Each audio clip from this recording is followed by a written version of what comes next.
হ্যাঁ ভাই, নাজমুল হাসান পাপন স্যার আর বিসিবির সভাপতি হিসেবে থাকছেন না। এ খবর একদমই জেনুইন, একদমই রিয়েল, একদমই সঠিক মাধ্যম থেকে পাওয়া লুজ স্টকে আপনাদের মাঝে পেশ করা হচ্ছে। অবশেষে বিসিবি সভাপতি পদ থেকে পদত্যাগ করতে রাজি হয়েছেন নাজমুল হাসান পাপন।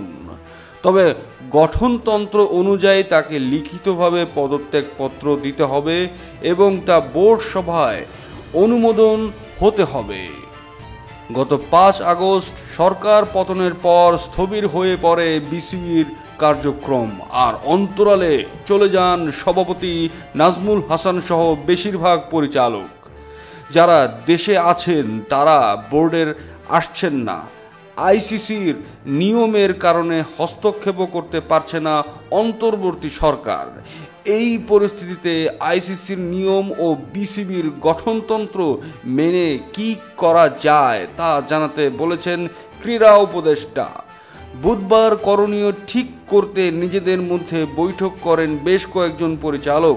সেখানে সভাপতি পরিচালক মাহবুব আনাম অন্যদের কাছে নিশ্চিত করেন সরকারকে সহযোগিতা করতে প্রস্তুত সভাপতি নাজমুল হাসান পাপন।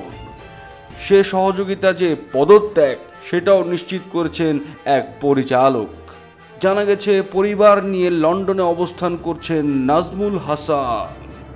যে কোনো সময়ে ইমেইলে তিনি পদত্যাগপত্র পাঠাতে পারেন, তবে এটা কার্যক্রম হবে বোর্ড সভার মাধ্যমে। বিসিবি সভাপতি পদত্যাগপত্র পাঠালে এই সভা ডাকা হবে। পরিচালকদের মধ্য থেকে তখন একজনকে সভাপতির দায়িত্ব দেয়া হতে পারে। এক পরিচালকের দাবি, সভার কোরাম পূর্ণ হতে অন্তত 9 জন পরিচালকের উপস্থিতি থাকা প্রয়োজন। বর্তমানে সেটা সম্ভব বলেও নিশ্চিত করছেন তিনি, কারণ তিনি নিজেও হয়তো ওই দলে যোগ দিবেন।